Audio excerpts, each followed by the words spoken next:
Mumbai city में पवई जैसे high profile area में एक फिल्म मेकर ऑडिशन के बहाने बच्चों को बुला लेता है और 17 बच्चों का किडनैप कर लेता है, जिसके बाद किडनैपर की पुलिस के द्वारा मौत हो जाती है। आखिर क्या वजह हो सकती है दोस्तों, जो एक फिल्म मेकर 17 बच्चों को किडनैप कर लेता है? तो आइए समझते हैं इस घटना को विस्तार से। फिल्म मेकर रोहित आर्या जो कुछ वेब सीरीज बनाता था और एजुकेशन सिस्टम में भी अपना हाथ आजमाता था। मैं रोहित आर्या, सुसाइड करने की जगह मैंने एक प्लान बनाया और कुछ बच्चों को इधर फर्स्ट स्टेशन का है।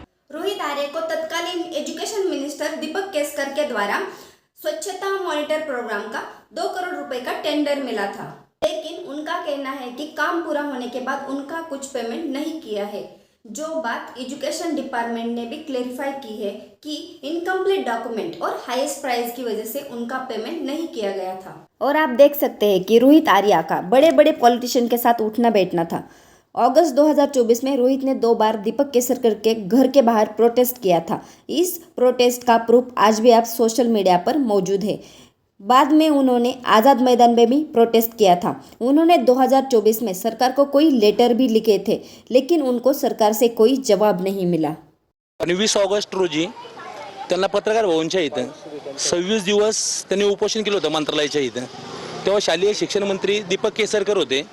इसी वजह से रोहित आर्य ने काफी विरोध प्रदर्शन और 1 महीना अनशन भी किया।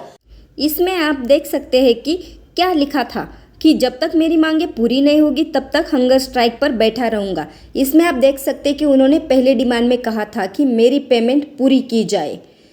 इस अनशन के दौरान वो बीमार पड़े और उनको हॉस्पिटल भी लेके गए थे। स्कूल एजुकेशन डिपार्टमेंट ने कहा है रोहित आर्या का अप्सरा मीडिया इंटरटेनमेंट को 2022 में 9,90,000 रुपये दिए गए थे, लेकिन 2023-24 में 2 करोड़ रुपए अप्रूव होने के बाद भी उसका दूसरा डिपॉजिट अप्रूव नहीं किया गया। लेकिन जब उनके पैसे उनको नहीं मिले तब उन्होंने एक गलत कदम उठा लिया जो उनको उठाना नहीं चाहिए था। अक्टूबर 2024 में रोहित आर्या ने एक वीडियो में कहा था कि मैंने जो काम किया गवर्नमेंट ने उसका पैसा नहीं दिया, सरकार ने उसके शॉर्ट फिल्म एंड डॉक्यूमेंट्री का इस्तेमाल किया था और उस प्रोजेक्ट के लिए इस्तेमाल किया गया जो आइडिया था वो रोहित आर्या ने ही सरकार को दिया था। सुसाइड करने की जगह मैंने एक प्लान बनाया और कुछ बच्चों को इधर फर्स्ट स्टेशन का है। रोहित आर्य 30 अक्टूबर को वेब सीरीज के ऑडिशन के नाम पर कुछ बच्चों को बुलाते हैं, उनमें से कुछ बच्चों को वापस भेज देते हैं, कुछ बच्चों को इधर फर्स्ट स्टेशन का है और दोपहर को 17 बच्चों का पवई के आर्य स्टूडियो में अपहरण करते हैं और सोशल साइट पर वीडियो साझा करते हुए अपनी बात रखते हैं कि मैं कोई टेररिस्ट नहीं हूँ। ना मैं टेररिस्ट हूँ, ना मेरी बहुत बड़ी पैसों की डिमांड है। कुछ भी पैसों की डिमांड तो है ही नहीं, इमोरल तो बिल्कुल भी नहीं है और ना ही मुझे कोई पैसे चाहिए, मैं बस कुछ बात करना चाहता हूँ। और मेरे कुछ सवाल है, मुझे कुछ लोगों से बात करनी है, उनको सवाल पूछने हैं, उनके जवाब पर अगर मुझे काउंटर क्वेश्चन है तो मुझे काउंटर क्वेश्चन पूछना है, लेकिन मुझे ये जवाब चाहिए। मुझे अपने सवालों के जवाब चाहिए और मेरी मांग इथिकल है। बहुत मॉरल डिमांड्स है, बहुत एथिकल डिमांड्स है। और मुझे ट्रिगर ना करे कि या तो बच्चों का हानि हो सकती है। वे ट्रिगर मी कि मैं ये पूरा जगह को आग लगा दूं और उसमें मर जाऊं। मैं अकेला नहीं हूँ, मेरे साथ और भी लोग हैं। इस प्रकार उन्होंने बच्चों को हानि पहुंचाने की धमकी दी। अगर जिंदा रहा तो मैं करूंगा, अगर मैं मर गया तो कोई और करेगा, लेकिन होगा जरूर। किडनैपिंग के दौरान रोहित आर्या पॉलिटिशियन से बात करने की मांग करते हैं, तब जवाब में इंस्पेक्टर उनसे कहते हैं कि आपके इशू को रिसॉल्व किया जाएगा। QRT एक ऐसी पुलिस फोर्स जिसको 26/11 की दुर्घटना के बाद तैयार किया गया था। ये फोर्स इंसिडेंट के जगह पे 5 से 10 मिनट के अंदर पहुंच जाती है, जिसे रोहित आर्या के पास भी भेजा गया था।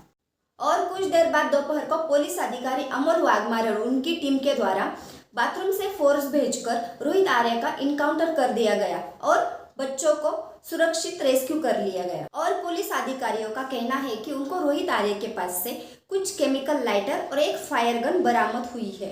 तो सवाल ये उठता है कि एक जाना माना शख्स ऐसी बेहुदा हरकत कैसे कर सकता है? आखिर क्या था इस किडनैपिंग के पीछे का मोटिव? आखिर रोहित आर्या क्या बात करना चाहते थे और क्या इसके पीछे कोई बड़े चेहरे थे?